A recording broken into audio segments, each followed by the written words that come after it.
Are you concerned about all this corruption being misgendered as conspiracies? Well, don't you worry. Sit back, relax, and join in the conversation as we talk with today's guest.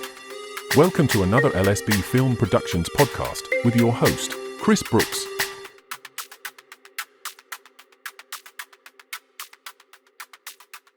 Hello and welcome to the channel. Today I'm joined again by Nicholas Martin, who is going to give us some updates on the ICNIRP certificates regarding the 5G towers and the installations. And then we're also going to touch on the upcoming event, which is taking place in April in London. So without further ado, welcome to the channel again. Nicholas, how are you? Many thanks. Lovely to see you again, Chris. I'm fighting fit, but not fighting. Or rather, we're fighting against 5G. Maybe that's a better way of putting it. Yes, in relation, just so that people can understand what goes on in our world, if you're a telecom company, say Chris Brooks Telephone Company, and you want to put a mast up in a road, 5G mast, you have to apply for planning permission from your local council. And to do that, you have to supply a certificate that the mast is compliant with their guidelines, which are called the ICNIRP guidelines, the International Commission for Non-Ionizing Radiation Protection guidelines. And that is, they say, to protect public health. Now, what we discovered is that all around the country, applications have gone in, and the certificate was issued in the name of a company dissolved in 2015, the 27th of October 2015, if I remember the date correctly. Now, that means that a certificate which is supposed to guarantee public health protection from this radiation from a 5G mast has been issued in the name of a company that doesn't exist. It's a bit like, imagine the police stopping you and saying, "Can I see your driving license?" And you produce a driving license from your grandfather who died in 2015 and say, "This is a driving license, will you accept that one?" But if the police said yes, my name would be Father Brown. So what has happened is that we wrote to various councils about this. Some immediately took remedial action and said, "Yeah, I understand, this is something quite extraordinary," and they stopped masts being put up in certain councils. Other councils, like the one we discussed, Wokingham last time, let the mast go ahead. And they said, as long as we've got an ICNIRP certificate, that's all that matters, which implies it could be written by Father Christmas that they might accept it. Now, what has happened is that if you're a telecom company and your council says, "No, we reject your mast, you can't put it up, Mr. Telecom Company," they can appeal to the National Planning Inspectorate. The telecom company can appeal to see whether they get that decision reversed to the National Planning Inspectorate. Now, the National Planning Inspectorate issued the following statement: 500 appeals of fraud based on fraudulent ICNIRP certificates have occurred, and it might involve a Chinese company, this is their words, not mine, which has committed fraud on a large scale. Now, that is quite an astonishing statement from a national planning organization, and I've written to the PCC, which is the Police and Crimes Commissioner of Thames Valley, which Wokingham is in, and I've written to the Chief Constable 3 times now, asking him to investigate the use of this certificate from a company that doesn't exist in order to protect public health. And I've asked him to investigate it under the Forgery and Counterfeiting Act 1981, whereas the National Planning Inspectorate feel that it should be referred to the Serious Fraud Office, and because they feel that there has been massive fraud conducted on a large scale. Now, that's an update on where we are, and it shows you that we must have been on the right track, because we've got the National Planning Inspectorate also querying this. We've also got companies in-house who are doing their own investigation, because if a company is dissolved, you're not supposed to use the name of that company in any document. So you've got National Planning Inspectorate querying this, you've got Companies House querying it, and out of this situation, we created a company called aches, which we think is suitable because 5G transmitter causes aches in people's physiology. Aches and inflammation. And aches is an acronym for Adult Child Health and Environmental Support. And we've written to the Chief Constable of Thames Valley. Another person has written to Bedford, where not only is there an ICNIRP certificate in the name of this company dissolved, the applicant itself is a dissolved company, which would automatically make the planning application a nonsense, because it's like submitting a driving license from a dead person. You shouldn't be driving the car. And that's the sort of thing. Technically, we are all dead people, dead persons, Yes. aren't we? So what this is going on in our society, and it only goes along like this because people are unaware, and we want to make awareness of what's going on, bring it out to the public, and then it's like the post office scandal. Andrew Bridgen, who is a remarkable MP, got onto the post office scandal, years and years ago, but nothing happened because the public weren't aware. As soon as the public became aware, through an ITV program, I think it was, or a television program at least, all hell broke out because the public said, this is scandalous. And then action was taken, compensation was given to the people. People were sacked from their jobs, and people who were supposed to get other jobs didn't get them. So there was a tremendous result as a result because of public awareness.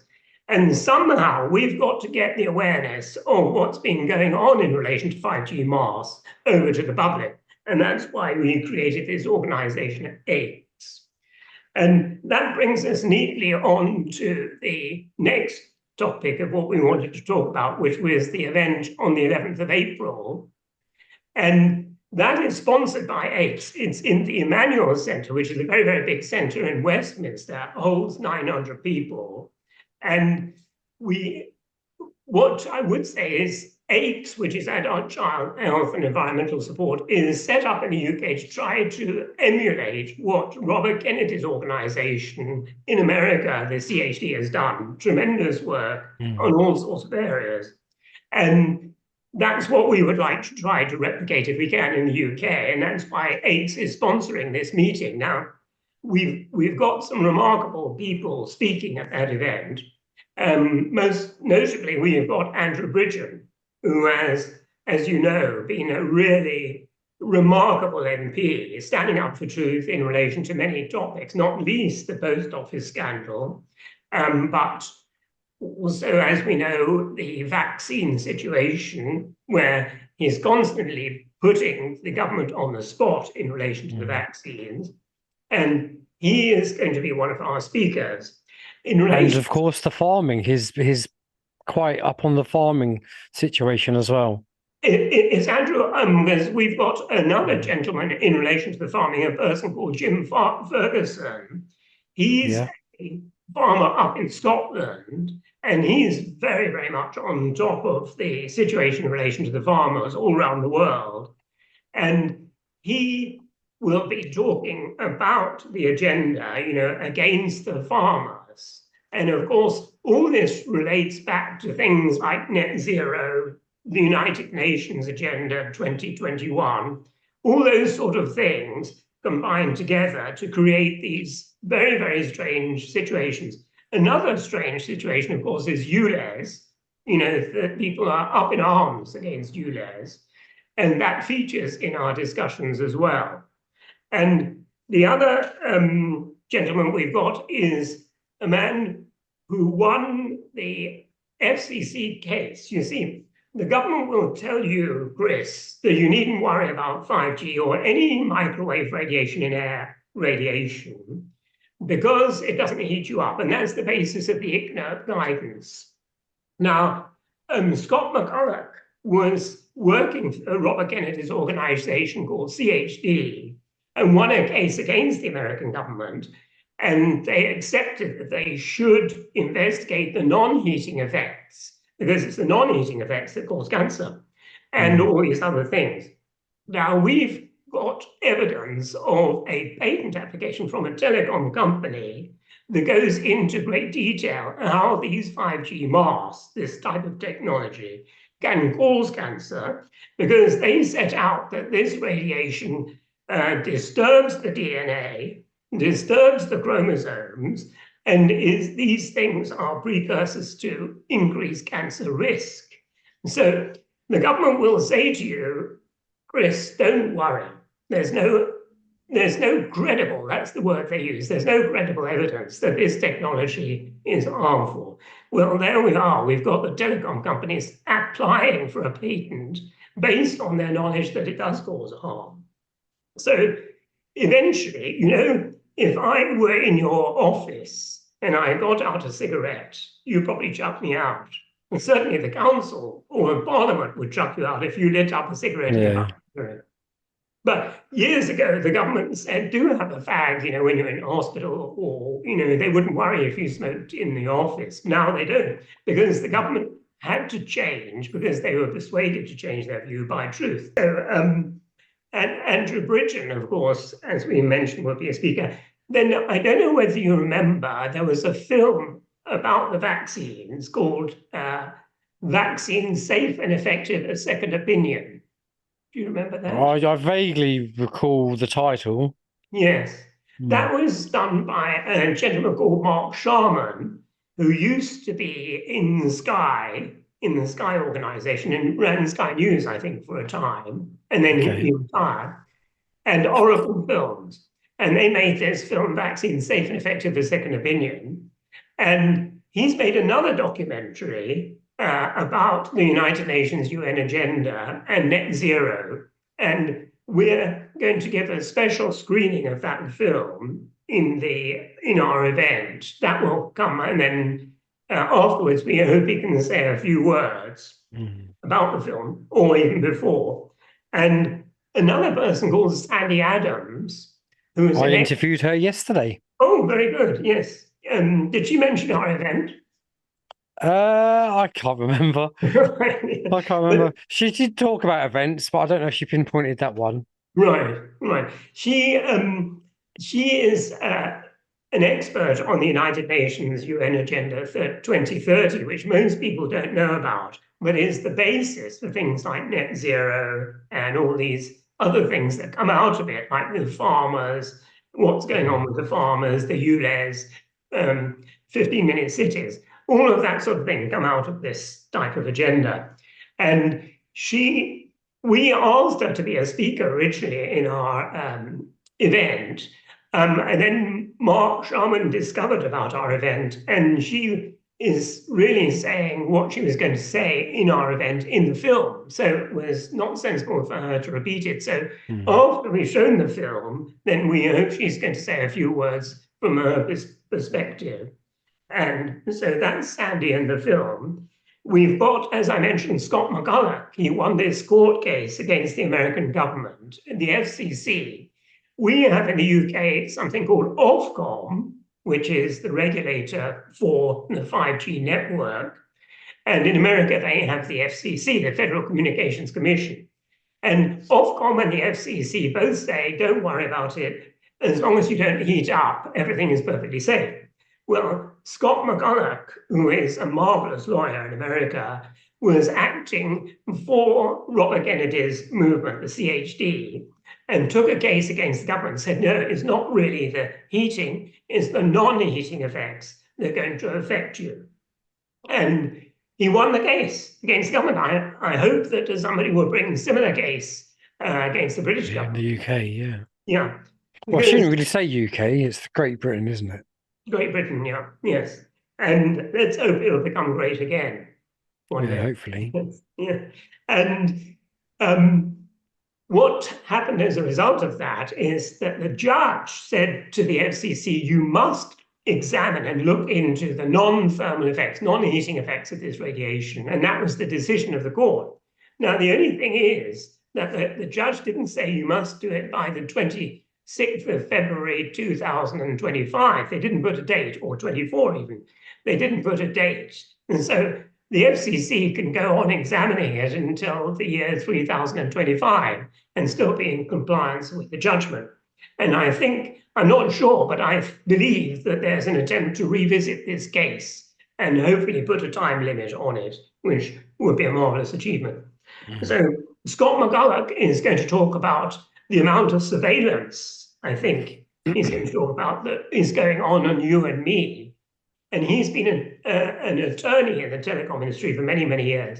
And he said most people would be absolutely astonished if they discovered how much surveillance is going on and how much they know about you and me. And he said sometimes he can't be so specific because he has signed confidentiality agreements, but he can give the broad thrust of what's going on in our society. And in addition to that, as I mentioned, we've got Jim Ferguson, who is talking about the farmers. And of course, the governments, we know there's tremendous uproar in the Netherlands and in Germany and in France. I think even in Australia as well. Lithuania. Also Lithuania, I didn't know that. Yeah, where the farmers are at last revolting, basically, aren't they? Yeah, that's most farmers I've met have not been revolting, but I can understand why they're revolting in this case, because the idea that you can, first of all, the net zero is, based on the fact that if you breathe too much or drive your car, you're bringing the world to an end because you're putting out too much carbon dioxide into the atmosphere. Well, there is a man, or I think he's dead now, called Milankovic. He was a Bulgarian scientist who said it's got nothing to do with human beings. The CO2 in the atmosphere is to do with these very, very long cycles of 100,000 years in which the Earth goes round the sun, and factors like the angle of the Earth's axis, the shape of the orbit around the sun, other factors like gravity affect the amount of radiation reaching the Earth from the sun. And that's what heats up and cools the Earth, depending on how much radiation there is reaching the Earth from the sun. And somebody mentioned that in the ice ages, the CO2 was 15 times higher than it is now. And as far as we know, there wasn't any grist driving his car around in the ice ages because there wasn't a grist there to drive. So I think people are realizing this net zero is a bit funny, this agenda that they've got. Farcical. Yeah, that's a better word. And I think people all over the world are beginning to realize that. And our event, and I've got a feeling that Mark Sharman's film is going to go into that in great detail, which I think is a very, very important thing. And of course, that's the basis in which they're attacking the farmers. They say the cows emit too much farting, and the farting is bringing the world to an end. As you say, it's a farce, really. I mean, I don't think normal people believe that if you shut down the farms, you're going to help humanity. I mean, it's all rubbish. And I'll tell you a good example of why it's rubbish. The rich people would eat cow and lamb and stuff. It was only the poor people that ate chicken and things like that, which is why is when you have a chicken and you like a live chicken and then you cook it, you still call it chicken. For where when you have a cow, you call it beef. Or if you have a lamb, it's mutton. It's because the rich ate those meats whilst the poor people just ate the chickens. And so the name stayed the same. Chicken, fish. Just a bit of a useless fact I thought I'd throw out there. I didn't know that. But your point about the rich people having a different paradigm in life from us normal human beings is absolutely accurate. I mean, if you people have criticized John Kerry, who used to be the spokesman on all this, what you call farce, for the American government. And he flies around to these meetings in private jet, apparently. And so does Bill Gates, doesn't he? Does he? Not surprised.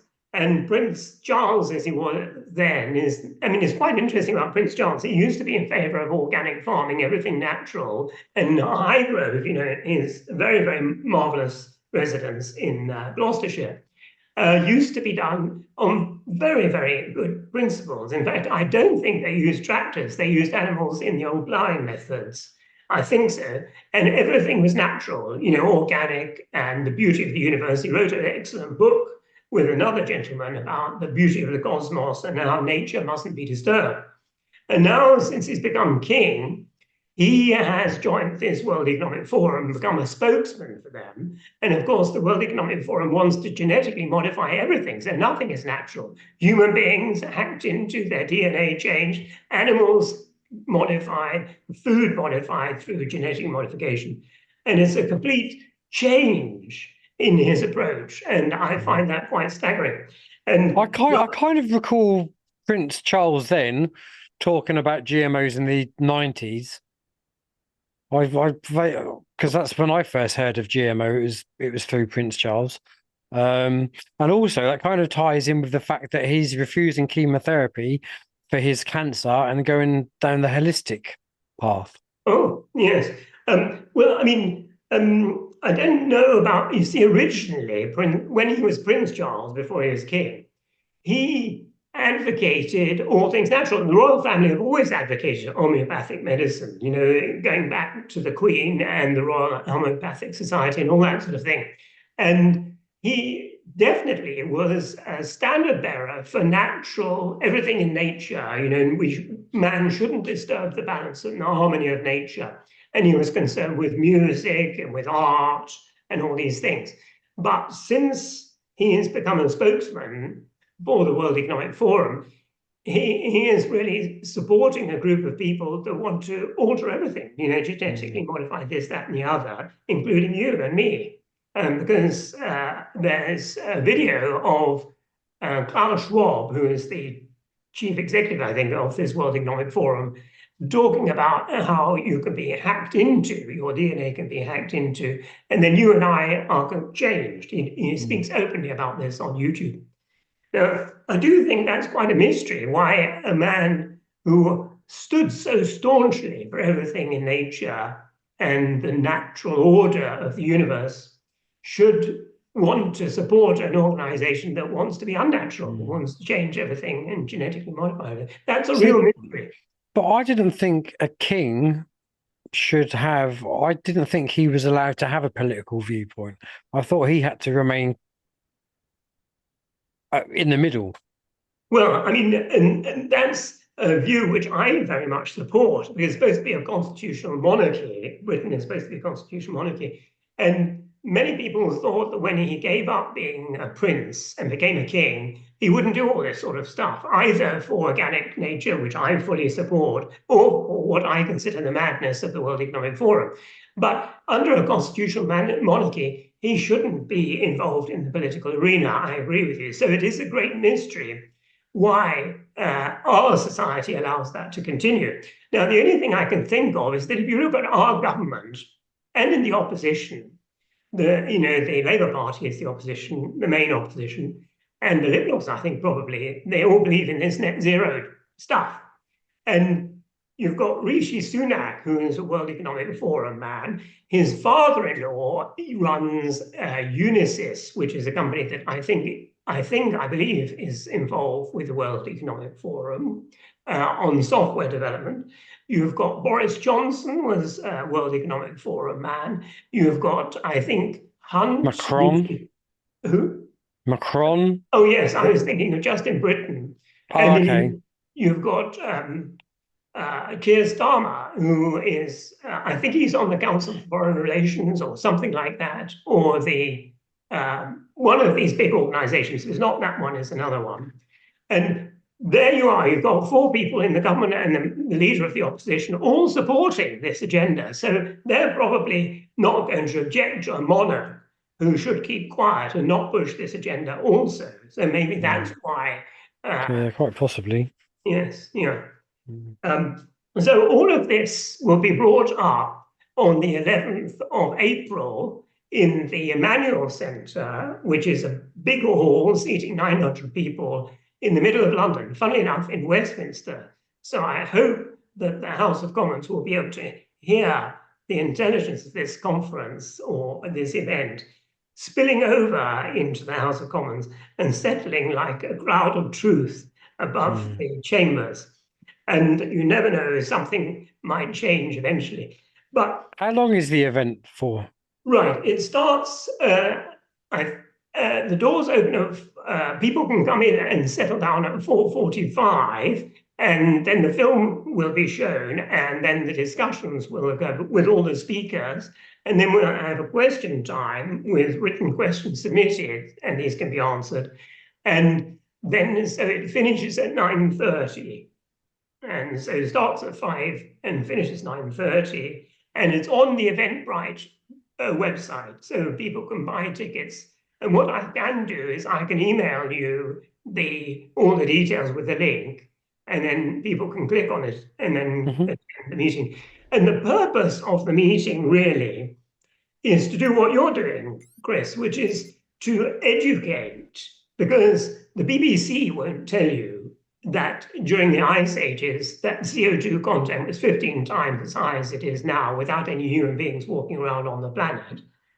And the BBC won't tell you all the things that you're finding out. And the BBC won't tell you about the ICNIRP certificates. I mean, I would love the BBC to interview me or ITV or GB News. I don't think any of them would say, Nicholas, come along and explain to the nation what you found out about ICNIRP certificates. It's good to have dreams, though, isn't it?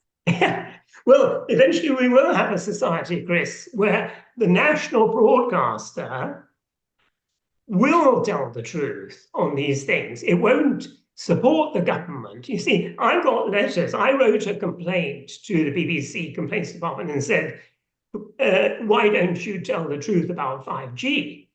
And of course, the BBC are involved in the rollout of 5G through something called Rural First, which puts up these masts all around the country in the rural areas. So they can't really be dispassionate. So I wrote to the Complaints Department of the BBC, and I wrote to Ofcom and said, look, you've got to regulate the BBC. They're the regulator. How come you're not stopping the BBC from rolling out 5G in the rural areas? They're supposed to be an independent broadcaster, not committed to a particular policy of the government.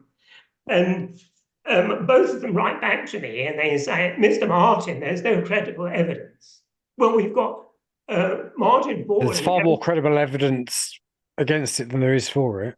Absolutely. And ICNIRP, this guidance which the local council rely on. And by the way, guidance is not law. There's a very important case in the Supreme Court in the UK which reversed the planning decision by a local council, told them off and said, statute is law, guidance is guidance, and you mustn't interpret guidance as law. And he told the council off and reversed their decision. And that was Lord Gill. Now, ICNIRP and statute is only consensual law. Well, that's a different matter. But under the society, as the local councils would look at it, they believe the national planning policy framework, which is guidance, has to be obeyed as if it were a statute. That's the way they apply it. Now, there is case law which says you mustn't do that, but they seem to have forgotten that. And that's why I write to them and point it out to them. The second thing is if they are treating this guidance seriously, they should do it properly. And if you've got a pacemaker or a metal filling or a metal hip, these guidance don't protect you. They say we're not qualified to speak about these people with these things. So the council should, if they're following their own guidance, make special provision with people with pacemakers or metal apparatus within their body. And the councils don't seem to do that. Certainly Wokingham, there's no evidence that Wokingham has written to the people and asked them if they have a pacemaker, for example. And a 5G mast can, I've got a Nokia document, they're involved in making these antenna for 5G mast, can cover hundreds of square miles. So they should write to everybody in their area and ask them whether they have a pacemaker or a metal fitment, like a hip replacement or anything like that. And that's not being done. So society is only like this because we allow it to be like that. And the reason we allow it to be like that is because our media don't tell the truth to the people. If the media do tell the truth to the people, then all hell breaks loose and you get the right thing being done. Because the media has suddenly decided to tell the truth about the post office scandal And that was a colossal scandal. And as a result, things moved. And 5G is a colossal scandal, but the media won't allow it, the mass media. I mean, intelligent people in the media like yourself are enabling us to get it out to the public. But the BBC won't do it, and ITV won't do it. And I very, very much doubt the GB News would do either. Controlled opposition. Yes, yeah, exactly. It's a control of the human mind, really.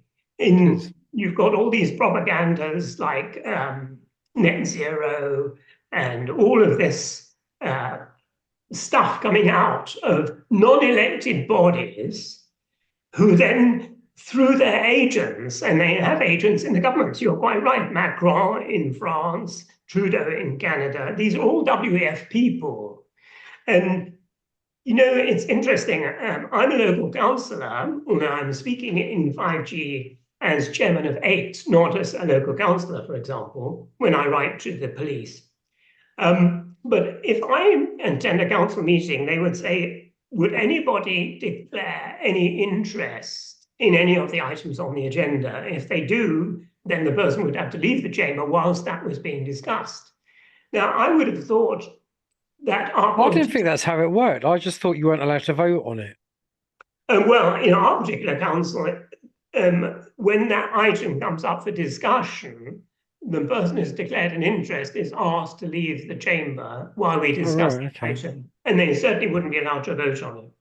Now, in the British government, I don't know whether you read in the papers recently that there was an animal charity that paid £1 million to the Labour Party. I don't know whether you heard about it.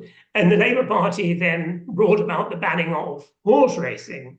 Now, you could say that would be the use of money to buy policy. And that, if that is what happened, I mean, I can't say if it did happen, but if that did happen, that would be unacceptable, wouldn't it? Mm-hmm. And to have representatives of the World Economic Forum in governments all around the world is how it seems that these agendas like net zero and all this are being effected, brought about all around the world. But you and I didn't vote for net zero in a general election, I don't think. No. And nobody voted for Rishi Sunak either. No, absolutely, yes. So I think these sort of issues are the reason why we're having this event on the 11th of April in the Emmanuel Centre at 5 o'clock in London in an attempt because it's going to be live streamed and broadcast in America, and we will then film it. Who's live streaming it? Oracle? CHD in America. Oh, okay. Yeah. And then in the UK, we won't live stream it because we're going to record it, and then we'll be able to send it out, and edit it, and then hopefully you'll be able to show the highlights, for example, if you find it interesting. I hope it will be interesting. The speakers are quite remarkable. I mean, I would say if the House of Commons were full of people like Andrew Bridgen, this country would be an entirely different country. I mean, he is a very truthful man. I mean, you can see what he did on the post office scandal, first man to get up and talk about it. And you can see what he's doing on the vaccines, for example, to tell the truth on the vaccines. So we're very honored to have him. And I think Mark Sharman is a remarkable man. The fact that he's had a career in conventional broadcasting and has come out now and pointed the finger at the organizations who are not doing as they used to do when he was running the organizations, that they would have both sides of the story, and then people could make up their own mind. The BBC won't allow me to go on and present the other side of 5G. They just won't allow it. And as you can see, the result of me making complaints to Ofcom and the BBC is these organizations write back, ICNO guidelines, there's no credible evidence to the contrary. And that is probably a much, much bigger scandal than the post office scandal if people realized the amount of damage this radiation is doing to human beings. And 1 in 2 people in the UK get cancer now. And before this radiation, it was about 1 in 17. I remember looking up a website years and years ago, about what was going on in the 1930s before the Second World War in the UK. So it's absolutely vital we get this information out to public if we care about people. So I know you care, I certainly care, and one doesn't want to see people hurt, either psychologically or physiologically. And that's why we must get this information out to people. Absolutely. Well, I wish you all the best. I'm sure it will be a very successful event. I will share, obviously, as I always do. Is there anything else that you want to add, or are we good? I think we're as good as we can be. What about that? No, that's brilliant. I appreciate. I've just got so many podcasts to do today. I don't know where my arse is. But no, yeah, brilliant. Thank you very much, Nicholas, for coming on and sharing that with us. And we will keep the public updated. Yes, and one thing I would like to say is thank you for providing the opportunity for me to say all this. And I take my hat off to the fact that you've allowed me to do that. I appreciate it very much. My pleasure. Always my pleasure. Right. Thank you very much. And I wish you all the best. And I will speak to you soon. Great. Thanks very much. Nice one. Take care now. See you later. Bye.